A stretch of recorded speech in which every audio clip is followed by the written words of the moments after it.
दोस्तों आज हम बात करने वाले हैं नए फ्लेक्सी कैप फंड्स के बारे में कि फ्लेक्सी कैप फंड होता क्या है। देखो फ्लेक्सी कैप फंड के बारे में तो सभी को पता है कि कौन सा होता है, लेकिन आज मैं जो आपको फ्लेक्सी कैप फंड के बारे में बता रहा हूँ उसके बारे में बता रहा हूँ कि कौन सा फ्लेक्सी कैप मुझे अच्छा लगा और मैंने आपको बताया। धीरे धीरे और भी फ्लेक्सी कैप फंड्स मैं आपको बताता रहूँगा। आज जो फ्लेक्सी कैप फंड बताने वाला हूँ वो है HDFC का फ्लेक्सी कैप फंड। इसकी अगर NAV की बात करूं तो ये 2259 रुपये 27 पैसे 4 नवंबर तक का।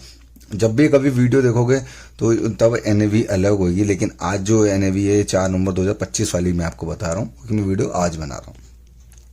इस फंड का सबसे बड़ा जो साइज है वो है 85,560 करोड़ का जो है साइज बन चुका है।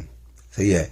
और अब इस आगे देखें इसके बारे में, ये फंड आगे करता क्या है, किस तरीके से काम करता है, तो हम वो बात करते हैं कि इस फंड में एक सबसे खास बात यह है कि फंड लास्ट 1 ईयर में इसने कितनी प्रोग्रेस करी है। अगर मैं इसकी 1 ईयर की प्रोग्रेस देखूं तो यार देखो ऊपर ही है फंड, ठीक है। दिस स्कीम्स जो लिखा हुआ है और ये फंड जो है देखो ऑलमोस्ट ये ऊपर ही वर्क कर रहा है। और एवरेज जो इसने कैटेगरी एवरेज बताई है 5.2% के हिसाब से इसने एक वन टाइम इन्वेस्टमेंट में इसने बताई है। अब बात करते हैं अगर इसकी SIP के अंदर कोई व्यक्ति अगर इसके अंदर इन्वेस्टमेंट करता है वो 10,000 रुपये की एक SIP लगाता है तो क्या एक रिटर्न बनता है। पहली बात तो ये 10 साल पुराना फंड है, उससे पहले पुराना फंड है, 2013 का ये जो फंड है मार्केट के अंदर काम कर रहा है। अब अगर मैं बात करूं तो देखो 15 में जब ये 13 में फंड आया था उसके जिसने एवरेज CAGR निकाल के दिया, एब्सोल्यूट इसने जो अब तक निकाल के दिया 10 साल में 391% रिटर्न निकाल के दिया है और कैटेगरी वाइज इसने 15% रिटर्न निकाल के दिया। अगर एक साल का रिटर्न देखा जाए तो 11% साल में निकाल के दे दिया और एवरेजली इसने 5% रिटर्न निकाल के दिया है।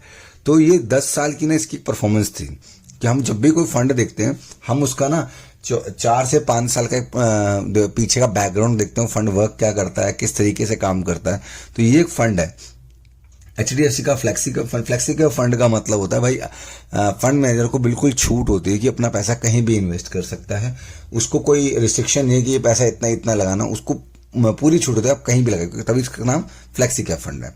अब बात करते हैं अगर किसी व्यक्ति ने इसमें SIP लगाई लास्ट 10 साल में, वो एक क्वार्टरली जो यहाँ पे अगर आप देखते हैं मंथली वीकली और ईयरली भी यहाँ पे बातें थी, लेकिन अगर मैं लास्ट ईयरली अगर बात करूँ तो देखो 10 साल में इसने 183% रिटर्न दिया है, 5 साल में 76% रिटर्न दिया है, 3 साल में 37% रिटर्न दिया है, 2 साल में 18% रिटर्न दिया है और 1 साल में 8% रिटर्न दिया है।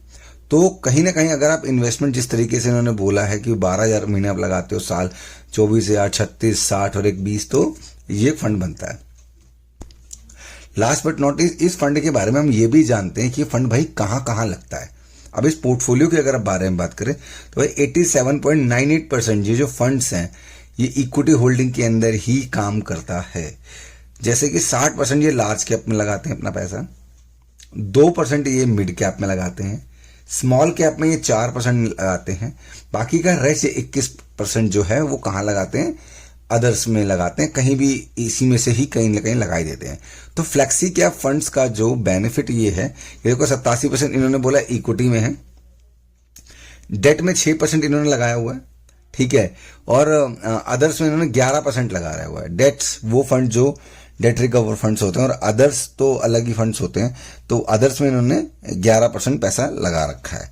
तो जैसे अदर्स में आपका आ जाता है अनलिस्टेड भी हो सकता है और इक्विटी के अलावा आपका ETF भी हो सकता है, ETF में भी पैसा लगाया होगा इन्होंने, कमोडिटी में भी लगा सकते हैं, तो ये सारी चीजें अदर्स में आ जाती हैं।